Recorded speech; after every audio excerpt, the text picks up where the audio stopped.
João capítulo 5. Depois que todos terminarem, a gente vai mudando de posição, tá bom? A cura de um paralítico.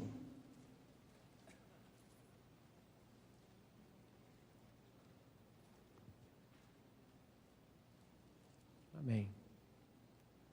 Vamos deixar os irmãos terminarem também, para que eles tenham oportunidade de ouvir.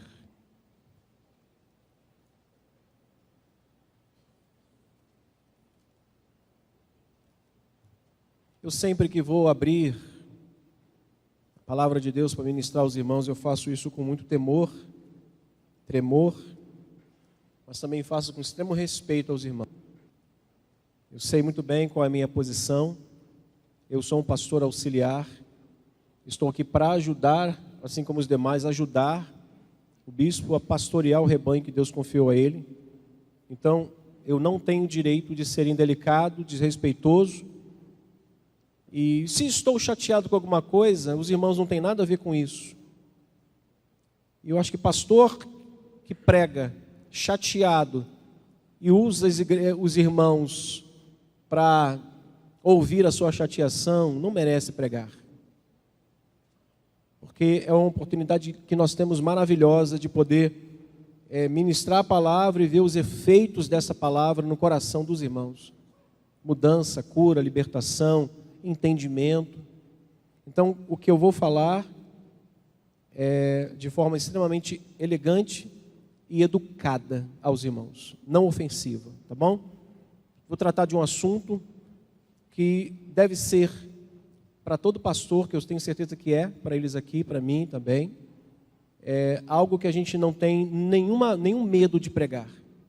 Ah, pastor, se pregar sobre isso pode esvaziar a igreja. Não, como o bispo falou hoje pela manhã, não. Os bodes vão embora, as ovelhas ficam. Os bodes vão, os falsos crentes vão, mas as ovelhas de verdade ficam, permanecem. Então eu queria tratar esse assunto com os irmãos hoje sobre pecado. Porque é o que de fato esses dois textos que se completam, João 4, finalzinho dele, e João 5, eles se completam. Jesus vai explicar o que veio fazer neste mundo. E para explicação, ele apresenta essas duas histórias, uma da mulher samaritana e logo depois ele apresenta a do paralítico. Então ele vem apresentar uma missão, mas antes ele veio mostrar que missão é esta. Ele veio mostrar através do exemplo da mulher samaritana, o exemplo do paralítico, essa missão que ele veio fazer. Eu vou ler do 1 ao 8 com os irmãos, capítulo 5, por favor. Passada estas coisas, havia uma festa dos judeus e Jesus subiu para Jerusalém.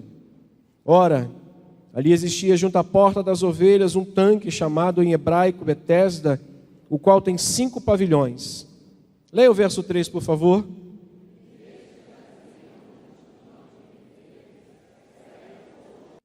Leia o 4.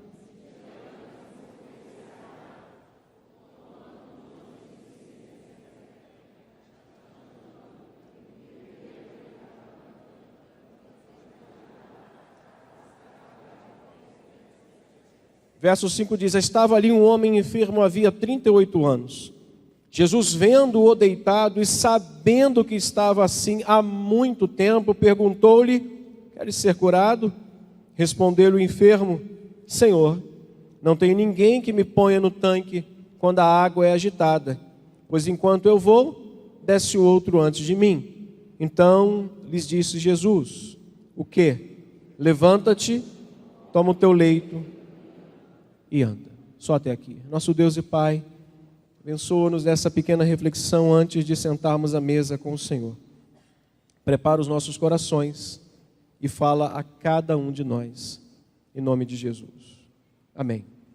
Ocupe o seu lugar. Vou tentar ser o máximo objetivo para a gente servir a ceia e sairmos aqui no tempo certo, tá bom? Bom, João parece que está conectando uma história a outra. João parece que está dando continuidade a um episódio, a uma narrativa, onde Jesus passa por Samaria, tem um encontro, ou vai ao, eu quero entender, eu quero crer que ele vai ao encontro da mulher. Não posso crer de outra forma, porque este é o teor do Evangelho. A essência do Evangelho é Deus indo em busca do perdido. O Deus ofendido indo em busca daquele que o ofendeu. Parece um negócio meio louco, mas é exatamente isso que a pregação da cruz faz. Faz com que as pessoas que não creem achem que é loucura, mas para nós que somos salvos, entendemos que é o poder de Deus. Então, parece-nos que João está nos mostrando que Jesus foi até o encontro desta mulher e conecta uma história a outra para que depois ele possa fundir essas histórias mostrando a sua missão, a missão que Jesus veio fazer neste mundo. Então, Jesus tinha acabado de sair de uma difícil missão em Samaria, onde ele estava pregando a uma mulher cuja história não era uma das histórias mais bonitas que nós já lemos na Bíblia. A história dela não é aquela história que a gente chora por ver um conto de fadas ou uma história bonita que redunda no final feliz. Pelo contrário, é uma história um pouco feia, um pouco triste pelos fatos que são apresentados ali por João. Mas há uma grande semelhança entre essas duas histórias, irmãos. Primeiro porque tanto a mulher samaritana como o paralítico eram pessoas que estavam vivendo à margem da sociedade da sua época. Eles não viviam inseridos numa sociedade comum como todos viviam, festejando, estavam ali celebrando na festa. Paralítico em especial não estava ali com os demais homens que deveriam estar na festa. Era um dever de todo homem participar das festas do calendário judaico. E esse é o problema central do texto. O porquê que eles não estavam ali e o que razão Jesus opera o milagre antes para falar algo muito sério para eles depois. Então, essa história se completa, elas têm grande semelhança. Primeiro porque eles viviam à margem de uma sociedade à sua época e o pecado os escravizavam de tal forma que os excluía por vergonha de tanta coisa que acontecia ao seu redor. Aquela mulher, irmão, samaritana, vivia uma vida de exclusão. Por que eu falo vivia uma vida de exclusão? É só a gente lembrar um pouquinho da história. Eu não vou ler o texto com vocês, para a gente ganhar tempo. Pelo fato dela estar buscando água, os irmãos conhecem muito bem o texto, num horário em que era muito incomum outras pessoas irem buscar, demonstra que ela escolheu, ele era o estilo de vida, ou esse era o estilo de vida que ela havia escolhido viver, para que ela pudesse ser menos exposta diante daquilo que era uma prática da sua vida. Ela era uma mulher adúltera, era uma mulher que vivia numa prática de pecado. O fato de estar buscando água ao meio-dia deixa claro assim, irmãos, que essa mulher não se relacionava com muitas pessoas. Talvez o estilo de vida dela, ou aquela mulher, ela já tinha se acostumado em viver de forma solitária, de viver de forma excluída. E o estilo de vida dela fez com que ela se acostumasse em viver debaixo da sombra e do peso do pecado que ela estava. E o pecado é isso, irmãos. O pecado faz exatamente isso que essa mulher nos exemplifica. Ele distancia não só o homem de Deus, mas distancia a pessoa das pessoas de Deus. Ele distancia as pessoas por vergonha. Eu acredito fielmente de que ela não tinha nenhuma alegria de ser quem ela era, de ter optado em ser o que ela foi. Então aquilo trazia certamente um sentimento de vergonha que a distanciava não só de Deus pelo pecado, porque o pecado é a grande barreira entre o homem e Deus, mas também a vergonha que trazia uma barreira entre ela e a relação com as outras pessoas. E eu quero aplicar imediatamente já para você alguns bons conselhos a partir dessa história da mulher samaritana. Primeiro conselho que eu quero deixar para os irmãos: não viva uma vida de exclusão. Você não nasceu para viver excluído de uma sociedade, nasceu e foi criado para viver excluído no seu mundo, criar um mundo à parte para você. Pessoas de Deus andam com pessoas de Deus. Pessoas de Deus andam com pessoas de Deus. Porque se você é uma pessoa de Deus e anda com pessoas que não pertencem a Deus, não tem uma mente em Cristo, você não vai receber conselhos de Deus. Não viva uma vida de exclusão. Não aceite viver dessa forma. Segundo conselho, não se acostume com a vida que você está vivendo hoje. Opte em mudar. Tome esta decisão. A primeira coisa que a gente olha e aprende e aplica é que, irmãos, não precisamos e não podemos nos acostumar em vivermos uma vida de exclusão. Eu escolhi assim, não se acostume com isso. Solidão é morte. Solidão, eu louvo a Deus pela nossa denominação, porque toda terça-feira nós temos uma reunião no presbitério na Barra da Tijuca. Pastores são ministrados por bispos, bispos às vezes são ministrados por pastores, bispos aconselham, bispo impõe as mãos sobre nós, e ao fim nós celebramos a ceia do Senhor juntos, afirmando a nossa aliança com Cristo e a nossa comunhão uns com os outros. Porque, irmãos, o homem solitário, ele está suscetível a se enrolar no seu próprio pensamento, a mergulhar na sua própria vida, mas do seu lado com um companheiro, melhor é serem dois do que um, porque tem melhor paga do seu trabalho. Você com um do seu lado, ele te aconselha, te ajuda. Então não se acostume a viver, ou ter uma vida como você está vivendo, mude. Não se acostume, terceiro conselho, viver longe de Deus. Irmãos, isso é um grande perigo. Nós nos acostumarmos a vivermos uma vida longe de Deus. Viver uma vida longe de Deus é um perigo. Isso cria-se um costume na nossa vida. Eu estou tão bem, para que eu vou à igreja? Eu estou tão bem, para que eu vou voltar às práticas de oração, leitura da palavra, jejum? Irmãos, não se acostume a viver uma vida longe de Deus. Diga para a pessoa que está do seu lado, perto dele, você peca menos. Perto dele, em aliança, em comunhão com Cristo, nós temos a capacidade, a condição, de ouvirmos o seu Espírito nos admoestando, nos corrigindo e nos colocando de fato, irmãos, no caminho certo. O problema do paralítico, assim como o da samaritana, foi que a sua doença se transformou em estilo de vida para ele e para ela. Ele se acostumou, e ela, a viver longe das pessoas, e o paralítico longe da celebração. O que era pedido no momento da festa?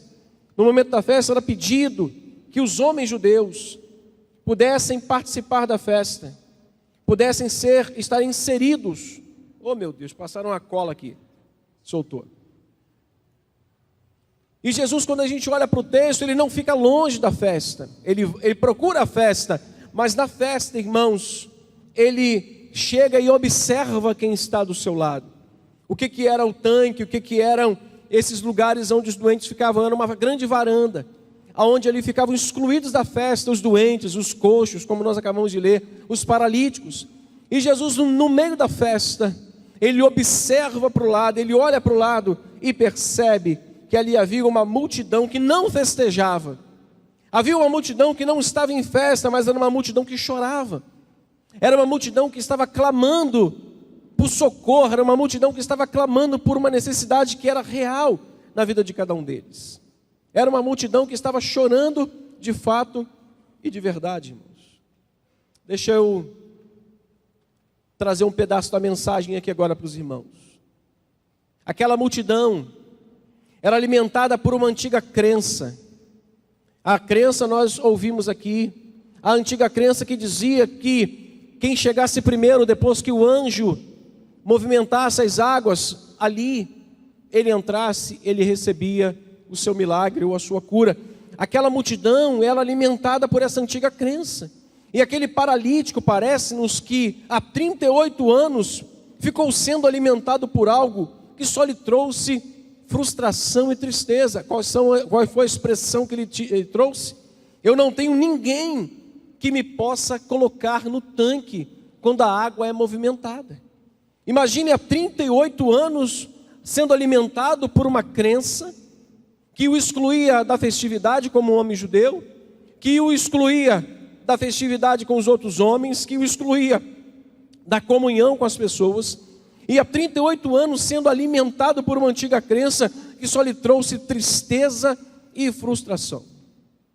Quantas pessoas hoje, irmãos, frequentam a igreja, são batizadas, estão inseridas em algum contexto dentro da igreja, mas mesmo assim, ainda andam ou ainda estão se alimentando de antigas crenças na sua vida, estão se alimentando de antigas esperanças que nada tem a ver com a vontade de Deus para ela. Ouça isso, meu irmão, abra seu coração. Pessoas que estão se alimentando de crenças e esperanças antigas, que não têm alinhamento nenhum com o que Deus tem para a sua vida. O que Deus tem para você está muito mais além do que crenças antigas, esperanças em homem, ou de que alguém possa fazer alguma coisa por você. Põe a sua confiança em Cristo, espere por Ele. Pessoas estão, irmãos, paralisadas, pessoas estão tristes, pessoas estão frustradas, sem sonhos. Paralisadas por quê, pastor? Paralisadas porque ficam sempre esperando respostas ou ações de um homem ou de alguém que nada pode fazer pela sua vida. Eu estou na dependência disso. Irmãos, o crente precisa depender única e exclusivamente de Cristo, mas de ninguém. Pessoas estão assim, exatamente assim, paralisadas e tristes nos seus sonhos e tudo mais, porque ficam esperando respostas de quem não pode lhe dar resposta. Só quem pode lhe dar a resposta final na sua vida é Jesus. É Jesus que pode falar e deu a última. E não tem humano que possa tirar o que Cristo falou e falará para a sua vida. Porém, irmãos, contudo, há algo mais importante para a gente pensar aqui hoje. Que existem algumas paralisias em nossa vida. E eu quero fazer aquilo que um professor nosso nos ensinou, que existe na sua vida. Porque Deus já falou comigo nesse texto. Então agora não está falando mais comigo, Ele está falando com você. É para você, diga, é para mim. Existem algumas paralisias na sua vida, emocional, financeira, sentimental e espiritual. Ouça, que não estão relacionadas com as coisas que as pessoas ainda não fizeram por você. Não há relação na paralisia na sua vida por aquilo que as pessoas ainda não fizeram por você. Por isso que eu te pedi, vamos pensar um pouco mais além. Mas sim, por aquilo que você ainda não fez diante de Deus, que é confessar os seus pecados e se arrepender deles. Pastor, então meu problema então eu não sei, você que tem que avaliar. Muito mais do que isso, muito mais do que depender de ações de pessoas. Há pessoas que estão paralisadas porque elas próprias não tiveram esta ação diante de Deus, pela sua própria vida, que é confessar os seus pecados. Dizer, Senhor, eu estou assim, por uma falha minha, me perdoe, e derramar o seu coração na presença de Deus. O que nós lemos no Salmo 32? Enquanto calei os meus pecados, o que diz o texto? Envelheceram os meus ossos pelos meus constantes gemidos, dia e noite. Não está relacionado com alguém que não fez nada por você, mas está relacionado com alguma coisa que você está deixando de fazer diante de Deus. O texto, irmãos, mostra que o pecado é destruidor. E podem pensar o que vocês desejarem, mas leia o texto com cuidado. Jesus está abordando a questão do pecado, tanto na mulher samaritana, quanto no paralítico. Irmãos, o texto nos mostra que o pecado é destruidor. O pecado é o responsável pelas paralisias, tanto emocionais, quanto espirituais e como de outra sorte.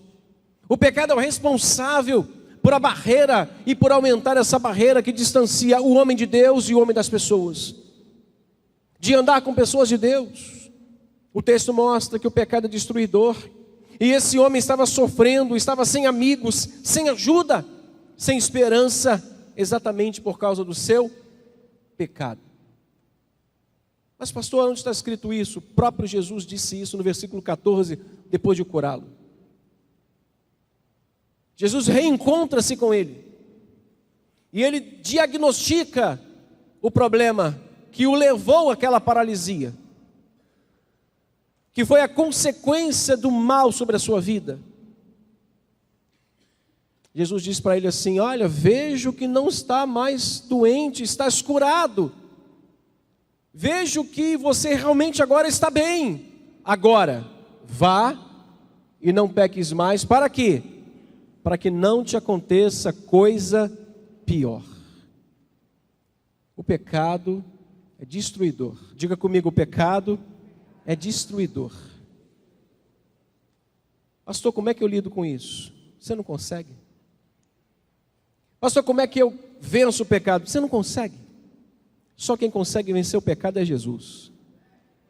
E quando nós colocamos a nossa vida diante dele, Senhor, perdoa os meus pecados, ele vence e destrói o poder do pecado sobre a nossa vida. Ele destrói o poder do pecado. O texto diz, irmãos, que Jesus sabia a quantidade de tempo que aquele homem estava doente, como também sabia a causa da sua doença, versículo 6 e versículo 14. De igual forma, da mesma maneira, ele conhece as nossas dores, ele conhece as nossas angústias, ele conhece o vazio de cada um dos irmãos interior, conhece as crises existenciais de cada um, como também conhece as falhas de cada um de nós e os pecados que, em alguns casos, são os responsáveis por toda esta ausência na nossa vida. Ausência de paz, ausência de alegria, porque estamos domesticando uma prática que Deus condena. Irmãos, nós estamos diante da mesa. Hoje é o dia que Deus separou para nós nos chegarmos a Ele e falar: Senhor, eu sou um pecador, tem misericórdia de mim. Eu quero chegar à tua mesa e me alimentar e me fortalecer de ti. Ele conhece cada situação nossa, dores, angústias, medos, crises, mas também os pecados, as falhas que cometemos. Esse é o resultado do pecado, irmãos. Anos se passavam e aquele paralítico continuava entregue à sua crença, sem nenhum resultado positivo ou ajuda de alguém. Reverendo Hernandes Dias Lopes, ele diz que o pecado é uma fraude. Eu achei isso fantástico. Ele diz que o pecado é uma fraude. Ele promete prazer, mas oferece desgosto. Promete liberdade, mas escraviza. Aponta o caminho de vida, mas seu fim dá em morte. O pecado não é um negócio legal para que a gente possa ficar com ele retido, oculto dentro do nosso coração. Amém?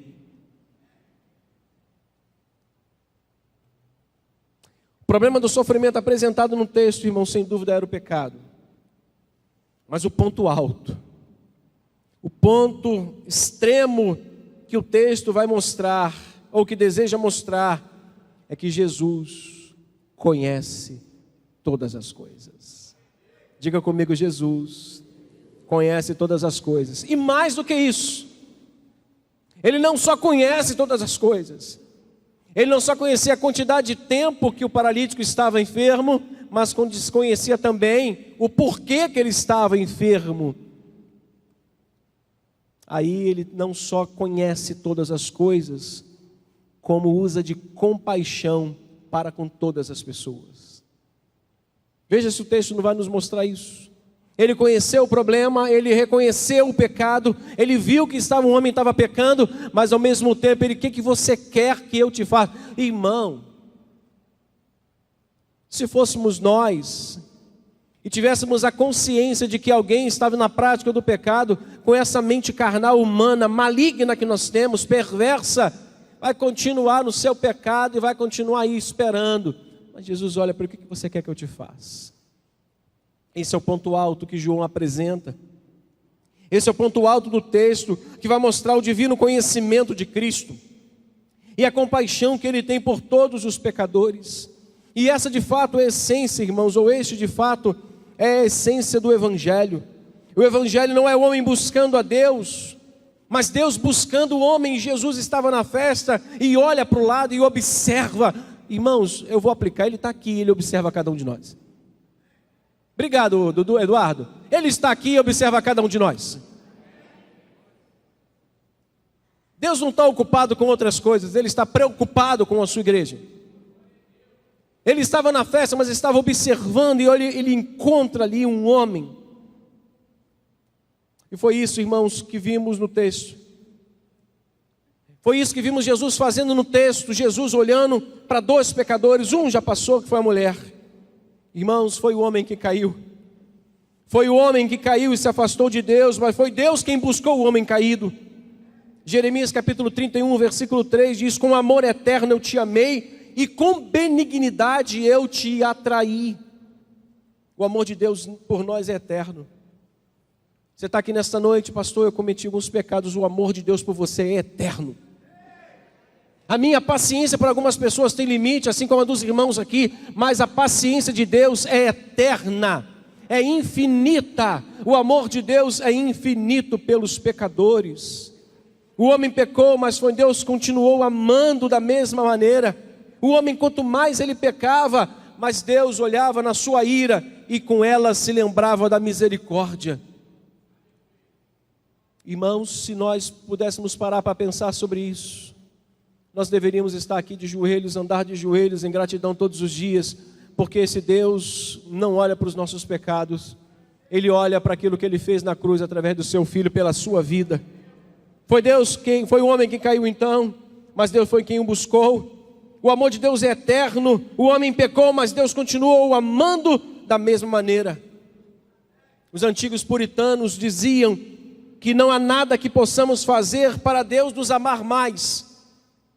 Eu posso me santificar, eu posso me preparar melhor, me excluir, me enjaular, me enclausurar numa caverna, que isso não vai fazer com que Deus me ame mais. Mas não há nada que o homem faça que vai fazer com que Deus te ame menos. Nem o pecado que está te assediando e que você caiu nele, ele não vai te amar menos porque o pecado te enlaçou. Ele vai fazer como fez com a samaritana e fez com o paralítico. Ele vai estender o seu cetro de misericórdia e vai resgatar o pecador que está nas garras do diabo. Seu amor é imutável, irmãos. Deus poderia ter nos tratado como tratou os anjos rebeldes. Judas capítulo 6, Judas 6, 13 vai dizer isso. 6 e 13 vai dizer isso. Deus poderia ter nos tratado como tratou os anjos rebeldes, que foram conservados em prisões eternas e permanente estado de perdição. Mas, eu gosto desse mais, Deus providenciou para nós, irmãos. Deus providenciou para nós um caminho de volta para Ele, caminho da reconciliação, e o caminho da reconciliação é o próprio Jesus. A reconciliação, o que é? A reconciliação nada mais é do que a remoção, diga comigo, remoção. Lembra da parede que o pecado constrói? Lembra? A reconciliação destrói essa parede. Ele é aquela retroescavadeira que vem e com um encosto, só encostar na parede. Se a gente for destruir uma parede, é marretada, é dedo machucado, é mão calejada, mas uma retroescavadeira encostar no muro, pá, tomba. A reconciliação é exatamente isso. E a reconciliação é Jesus. O homem se afasta, Deus o atrai. O homem se perde, Deus vai buscá-lo. O homem peca, Deus continua amando. O homem transgride, Deus é imutável no seu amor, continua amando até o fim. João 13, Jesus fala isso. À mesa com um miserável de um traidor. E tendo amado os seus discípulos, os amou até o fim. Esse amor imutável, grandioso. Reconciliação é a remoção da barreira entre o homem e Deus.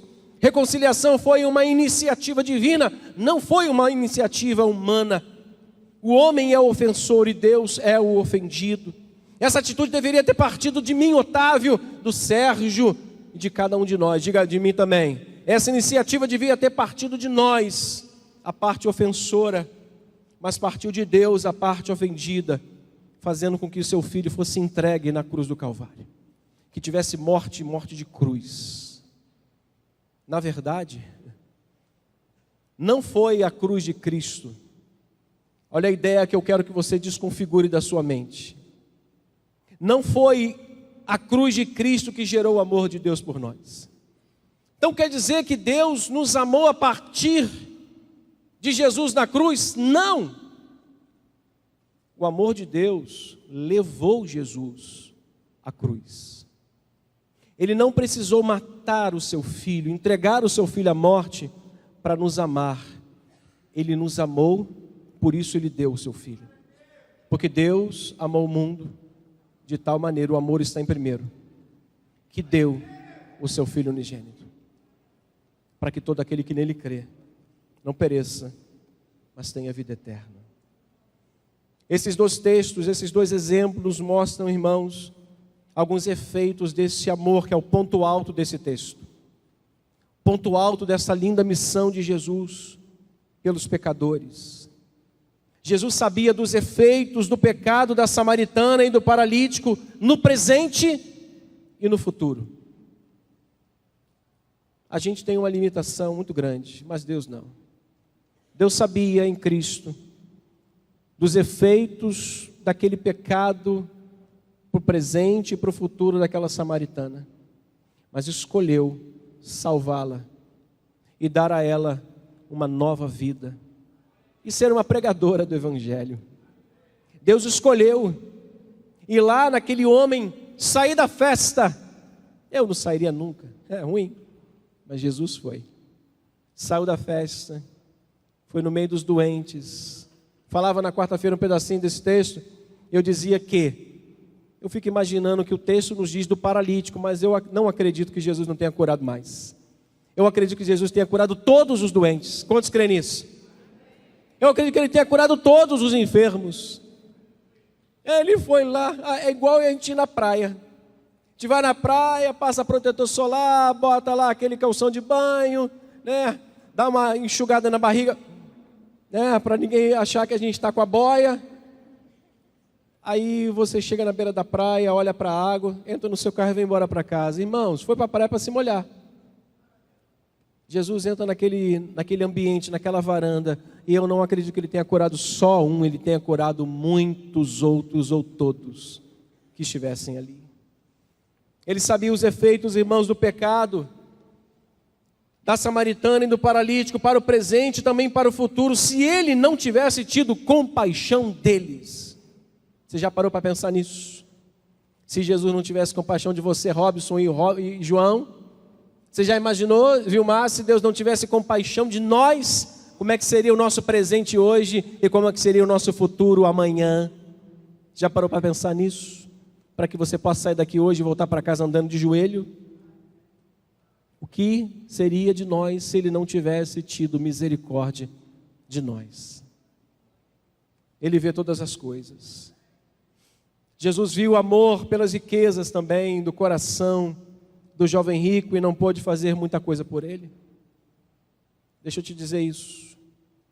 Se tem algo que impede e limita a ação misericordiosa de Deus sobre nossa vida, somos nós mesmos.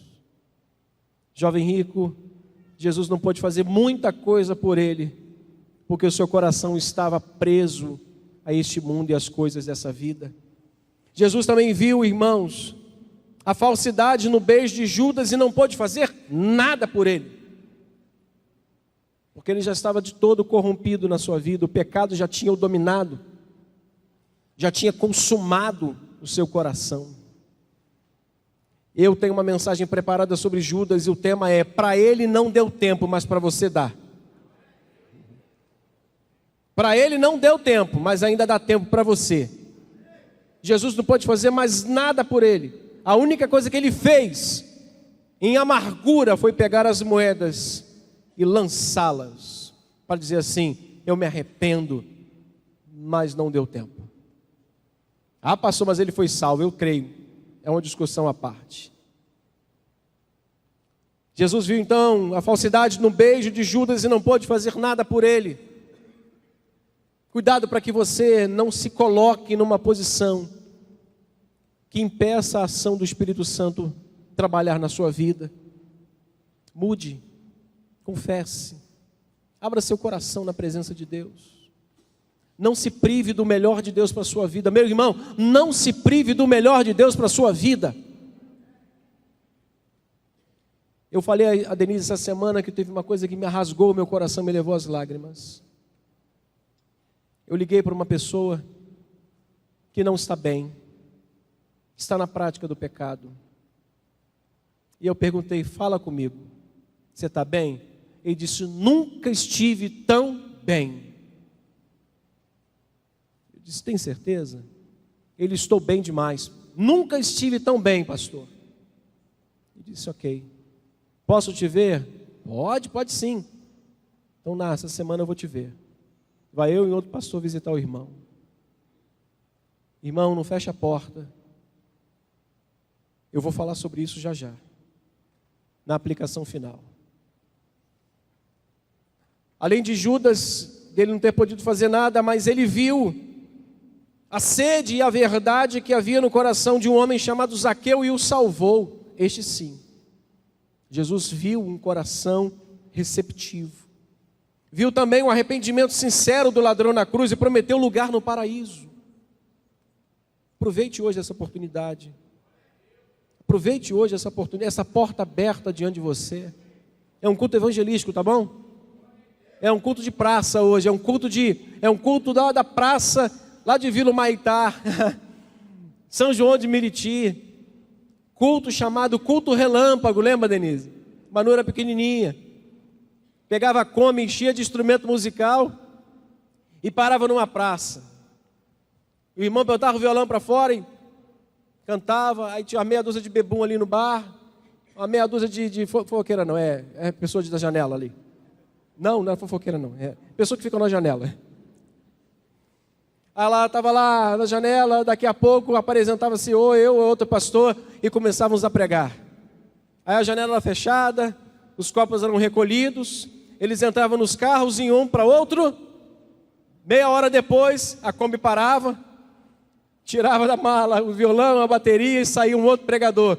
Estavam os mesmos bebum no outro bar e outras pessoas fofoqueiras, não, é ali, lá na janela. Nós pregávamos o evangelho. Aí eles insatisfeitos pegavam seus copos e falavam, vamos para outro lugar, esses crentes chatos. Quando eles chegavam lá, meia hora depois, estávamos nós pregando o evangelho nas praças. O que resultou nisso? Muitos daqueles que ouviram o evangelho, que estavam bebendo, se tornaram discípulos da casa do Senhor, lá em São João de Meriti, em Vila Humaitá. Pastor, vocês eram chatos demais, misericórdia, mas vocês ouviram o chato, o Espírito Santo fez a obra no coração. Não perca a oportunidade, a porta está aberta. Ele também viu o clamor sincero de uma mulher cirofenícia que concedeu misericórdia para ela. Como eu aplico, finalizando, como eu aplico esse texto a nós? Eu aplico da seguinte forma: para você ser curado dessa doença que é a mais fatal, mais do que Covid, mais do que qualquer outra doença existente na humanidade, mais do que a própria AIDS, a única forma, a única maneira de ser curado, ou para que você seja curado, é preciso identificar os seus pecados e confessá-los diante de Deus. Provérbios vai dizer isso: quem cobre as suas transgressões nunca prosperará, mas os que confessam e deixam alcançarão a misericórdia.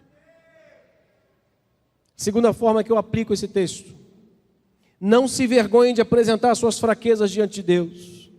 Há pessoas que se sentem uma fortaleza e não querem apresentar suas fraquezas diante de Deus. O bobinho, ele já sabe, mas ele quer ouvir dos seus lábios e ser do sincero do teu coração. Confesse isso.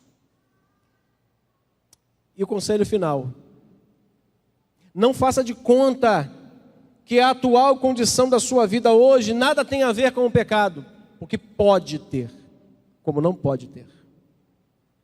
A atual condição da tua vida hoje, emocional, financeira, sentimental, espiritual, pode ser efeito de um pecado que ainda você domestica ele na sua vida. Mas hoje você tem a oportunidade de abrir o seu coração diante dele. Concluo. Aquele homem estava preso numa cama, irmãos, havia 38 anos. Todo dia ele alimentava na alma um desejo de andar, mas sua doença era maior do que o seu desejo. Aquele homem e aquela mulher estavam dominados por um problema maior do que as suas forças eram capazes de resolver. pecado é uma força que o homem nunca conseguirá derrotar sem o auxílio de Jesus Cristo, que venceu o pecado. Você precisa dele para vencer isso que tem mais força do que você. Que mais domina o homem é a força do pecado, mas tem um que é mais poderoso do que tudo isso e que pode destruir a força do pecado sobre a nossa vida. Foi então que Jesus disse à mulher, depois que ela entendeu: aquele, porém, que beber da água que eu lhe der, nunca mais terá sede. Pelo contrário, a água que eu lhe der será esta, ou nela, uma fonte a jorrar para a vida eterna. Ah, como seria bom nós ouvirmos isso. Como seria bom você, meu irmão, ouvir isso hoje, abrindo o seu coração a Ele. E como Ele falou ao paralítico: levanta e anda, toma o teu leito e vai embora. Significa que Deus já liberou a sua vida desse que tem a maior força sobre você, que é o pecado. Que Deus te abençoe, que Deus te ajude, e que Deus não te faça perder a mais nobre oportunidade que Ele te deu nesta noite, de deixar essa porta aberta, a porta aberta para você entrar, tá bom? Feche seus olhos, curve sua cabeça, eu quero chamar os músicos aqui.